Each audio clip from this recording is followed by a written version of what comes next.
po. Saan kayo? Po, mga kapam. Ano? Ano pa? Tara na, Nay. Ready ka na? Samahan niyo ako dyan sa bahay niyo. Kami rito ay busy. Tama. Kapam, samahan niyo po kami. Paalis na kami, Nanay Gina. Nauna na po sa kanilang gawain sila John at si Love. Samahan niyo kami, Nanay. At magde-date kami ni Nanay. Yee! Maglalakad na kami ni Nanay. Papunta po kami doon sa Phase 1. Sasakay na lang po kami ng tricycle. Kasi hindi naman po kami kasya sa motor lahat. Baka bumigay si Power. Nay, okay ka lang? Yan, fresh na fresh ni Nanay, oh. Bagong ligo. Parang peaceful dito sa lugar na to, Nanay. Dito. At saka walang masyadong mga tambay, walang ganong sasakyan. No? Kaya tinan mo, sa likod mo, Nay. Nay, lingon ka rin sa likod. Tinan mo, ang kaya pa lang, di ba? Hindi crowded.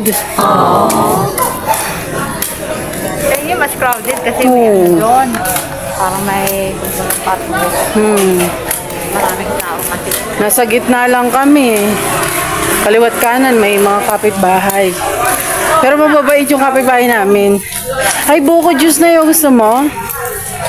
Anong tayo? Oo nga po eh. Tara, bili tayo ng buko juice, mga ka-fams.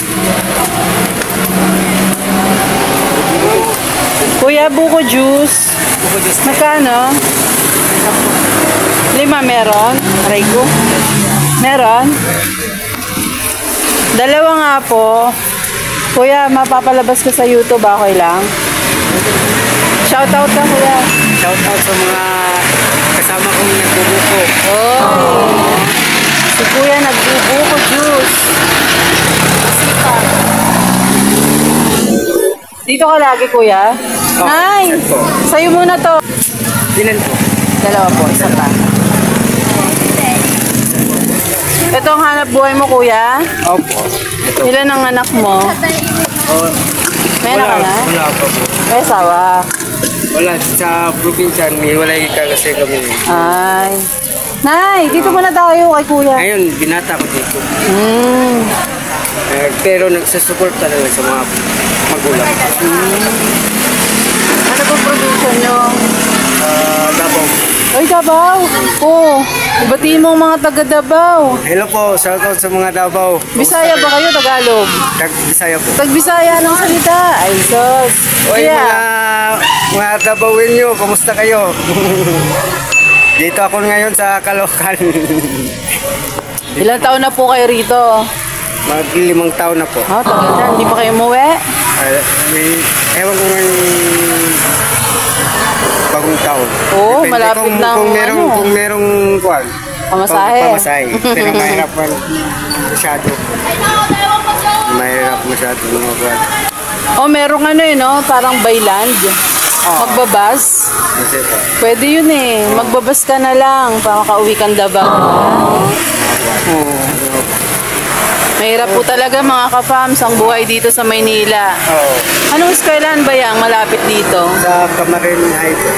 Ang Camarines High School po yan sa taas? Ayun, bait-bait ni Kuya, sipag oh. Anong oras ka ba nagsisimulang magtinda? Mga alas 6 po, hanggang gabi. Hanggang gabi? Oo, kahit tapon ka pa ng basura. Ha? Magpapalamig ka pa kami din. Saan po kayo nakatira? Pwede ho ba malaman? Diyan sa may besto kami din sa Biliamil sa kasama ko. Dito? Sa kabilang kanto? Oo, pwede sa Biliamil na palengke. Diyan ko pa lang. Diyan na ako natira ngayon kasi... Mag-isa ka lang? Oo, mag-isa lang. Nangungupahan ka? Oo, dati dito sa taas. Magkano upa mo riyan? Sa doon? Opo. Wala na. Kasi umalis na kasi ako dyan sa taas. Dito magkano po upa nyo? Dito sa... nasa 1.5. Mag-isa ka lang? Oo. Ay, kuya, ano nga palang pangalan mo? Brian. Brian. Gandang pangalan. Parang singer ah. Sige, Brian. Ibig sabihin maganda boses mo, no? Ay, hindi mo masyado maganda. May basurahan ka, kuya? Ay, dito lang.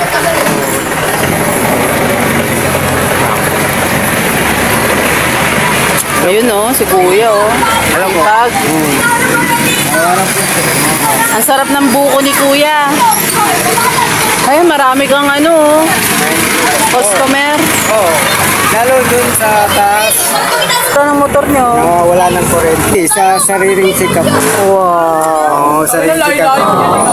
Sipag Oo, naman. nung Diskarte. nagtitinda ko ng kwan pa, nung una pa, nagsimula ko, nagkakariton pa ko dito. Anong tinitinda dyan dati? Buko na rin. Buko juice. buko. Ay, wow. Buko. Galing naman. Kuya, nakaka-inspire naman po ang iyong kasipagan. Oo, siyempre, araw-araw talaga yan kasi wala kasing kamag-anak dito. Mag-isa ka lang talaga. Ano kami, kung matumal na sa mining talaga may budget. Itong buko, sa maghapon, 500. Kung marami ng customer, tataas. Magkano pa? 700. Oo, sa isang estudyante lang ang ano mo. Hindi, mga customer sa bahay-bahay. Kung mga customer kasi araw-araw, hindi natin. Ano yung pang maghapon na po yan, yung isang galon, naka-ready na gano'n? May 50 ang gala ko, 50 buko. Oo.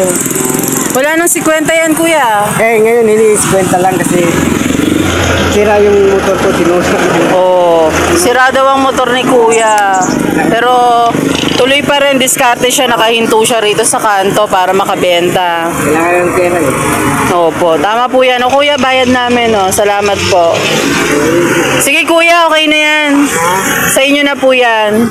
Yan na po yung bayad namin. Keep the change. Salamat po. Thank you po. God bless. Walang anuman, mag-ingat ka. God bless din po. Thank you. Kuya Brian, ng taga Davao. Basta kung nandyan lang ako sa Villamenda.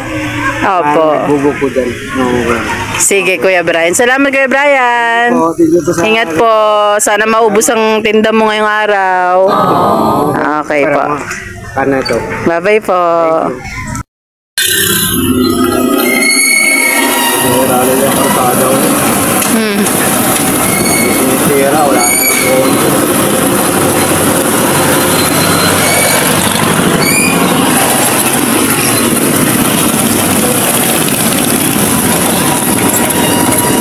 Ayan, kaliwa tayo dyan kuya.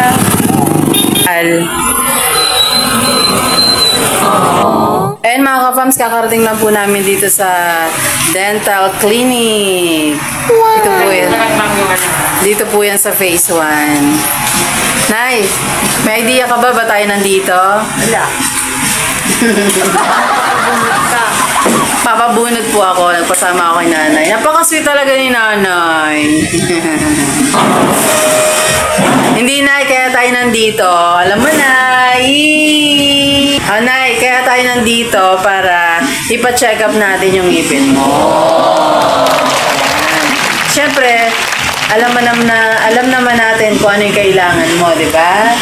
Ano yun? Ano yung kailangan mo? Pustiso. Pero ang gagawin natin para makapagpustiso, pa-check up muna natin. Kung anong gagawin na yun ni Doc, na? Ayun. Excited ka na ba, Nay?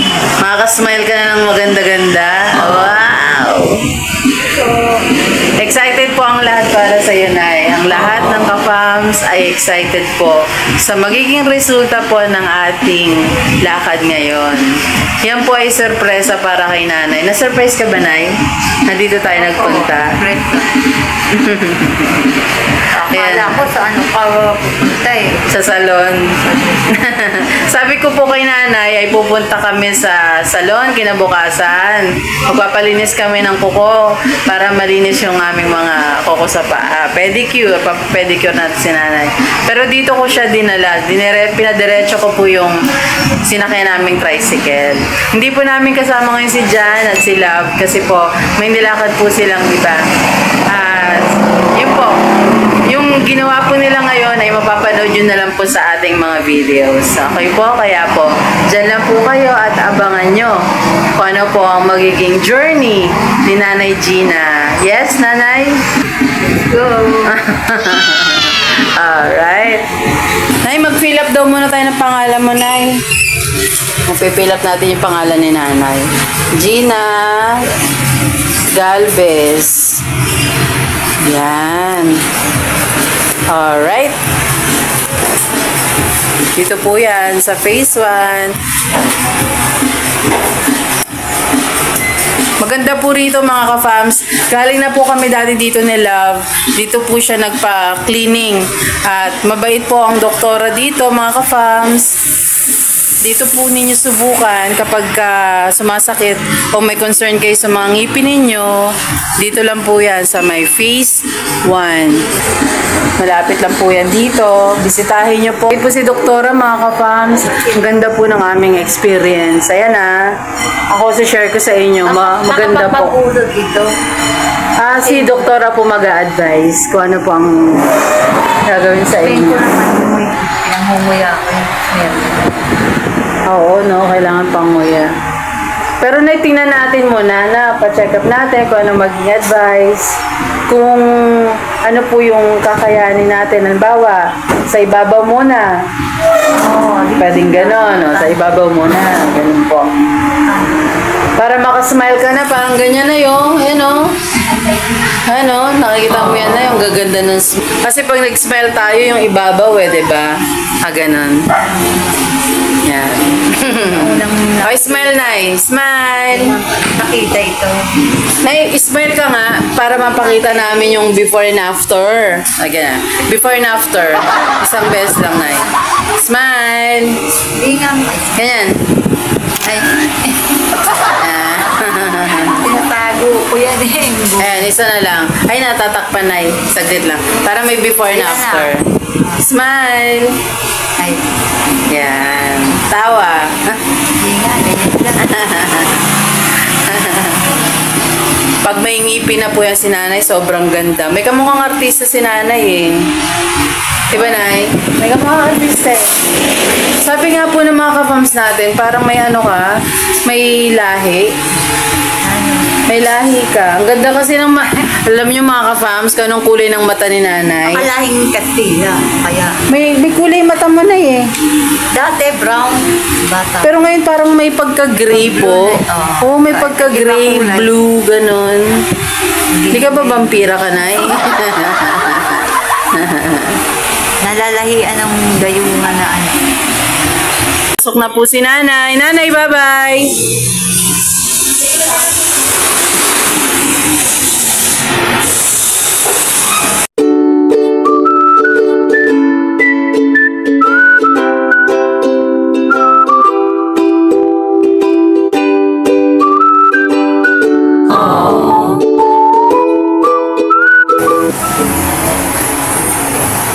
Lumabas po muna ako dito mga ka-fams kasi po nag-i-start na pong sukatan si Nanay Gina. Sa session na po sila ngayon para po masukatan si Nanay Gina. Masaya po sa pakiramdam na ngayon po ay magkakaroon po ng journey si Nanay Gina para magkaroon po ng ngipin. Yan. Temporary teeth or tinatawag natin false teeth para makasmile po si Nanay Gina. Nakakatuwa po kasi mga ito pong napuntahan nating dental clinic ay sobrang napaka-bait. Katutuwa na po, pricey po talaga yung procedure, materials na gagamitin. Siyempre, hindi naman natin mapapasubalian na may mga doctor's fee. Pero napakabait po ng ating doktora. Maraming salamat. Ngayon pa lang kayo. Marami pang pasyente ang dumalaw dito sa kanilang clinic. Isa ngayon po, ang prosesong ginagawa kay Nanay ay pagsusukat. After po nun, after a week, trial, at makikita na po natin ang result after a couple of days. So, ganun po siya. Yun po yung pinaka step by step na gagawin kay Nanay. And excited na po kami at sana excited din po kayo. Pero medyo meron lang pong konting challenges dun sa pagsusukat. Kasi ito po palang si nanay, meron po siyang lumang pustiso. Which is yung lumang pustiso po is sira. Nabali po siya. May mga situation ng mga nakarang araw daw po niya o noong unang panahon na nasira po yung ngipin. Pero dahil sa kawalan ng budget, sinusuot pa rin po ni nanay para panguya o pangkain po. So, sinasuggest po ng ating doktora na mapagawan nga po ng buo as much as possible para, syempre, maging maginhawa po si nanay, maging maganda yung ngiti niya, yung pagkain niya rin po. Pero, ipaniliwanag po sa atin ni doktora na yung magagawang ngipin niya po sa baba dahil may ngipin pong totoo may ngipin pong totoo doon na kailangan mabunot muna para po pwede sana siyang panguya. But then, for now, ang magagawa po muna ay post-it na pwede naman po niyang ipangkain, pero yung mga malalambot lang po. Yung naging challenges po sa pagsusukat kay nanay, nung chine-check up na po si nanay, meron po palang na form na parang excess gums, ganun po. Dahil sa pagsuot nung lumang false teeth o ng pustiso po. So, na-form po yun dahil na-irritate yung gums ni nanay. Ganun po siya mga kapams. Kaya po medyo mahirap ang procedure. Kaya po sobrang na-appreciate po natin si Doc. Kasi susubukan niya po talaga yung best niya para yun nga po ng good service and excellent service po para sa pasyente kay nanay po. Patawa po mga kapams. Git nga po sa amin ni Doktora na para mas maigi na ma-check po yung loob at masukat ng mas maayos dahil po dun sa excess na gums na namuo sa loob ay kinakailangan po ng scanner which is wala po sila dito noon. Kung magre-renta naman po, magkukos po sa atin yun ng 8,000 pa lang po. Magre-rent sila para magamit. But then, nagtanong po tayo ng alternative na pwede pong magawa nito kasi nga po syempre, budget tough. Natuwin na lamang po ni Doktora, gagawin niya po yung normal way at she will do her best po para masukat po yun. At yun nga po, ang term po ni Doc is itatry. Itatry niya po yung kanyang best para po makapag-produce ng false teeth para kay Nanay Gina. Napaka-blessed ni Nanay Gina. Kumbaga, itinuturo po tayo sa tamang tao.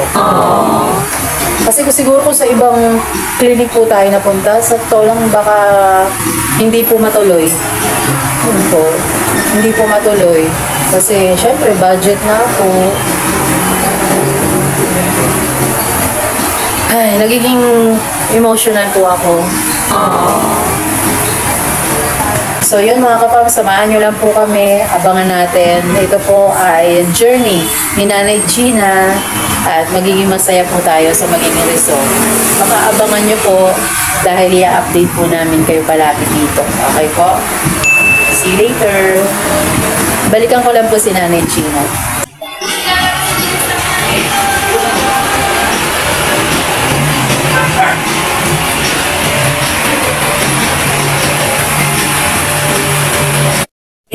Ay mga ka-fans, binisita po tayo ni Love dito tsaka ni Jan. Sumunod po sila. Hello naman kayo. Hello po. Ayun. Binisita po tayo rito, dumaan lang po sila at kinamusta ko ano pong ganap sa amin ni Nanay Gina. Pero pauwi na rin po sila at magluluto pa po. Mag-ready po sila ng panghapunan namin. Lalo pong panahon ngayon, mga boys na talaga ang kailangan asikaso ng bahay. Ay, yes. Sige, ingat kayo, Love. John, ingat. Bye-bye. Babush!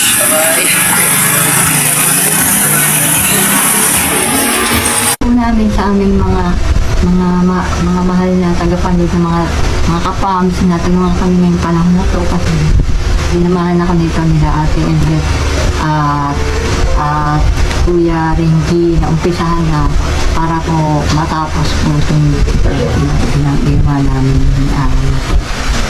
tungkol po sa pustiso na humingi po sa inyo ng tulong para makompleto namin ito na umpisahan na namin nagpasukat po ng pustiso yun. Tapos may usapan na. May usapan na ganito. Sa isang linggo ay maano na, Trial po. trial na. Tapos sa pangalawang linggo naman po, yun po, baka makilang. Dapat, ano po, salamat po kami ng kantin. Kasi po naman salamat, gusto pong bawang tumulong. Kung sino man ang may kakayahan sa inyo, yun po. Para ano. Kasi, ano nila yun, gusto na nila akong tumulong. Gusto silang ano yan eh. Siguro na ano nila yung sinasabi namin. Yung sinabi ko sa mga tuloy na nila, siguro inisip nila. Kaya yun, umpisahan nila ngayon. Kami naman po, sinasabi sa kanila.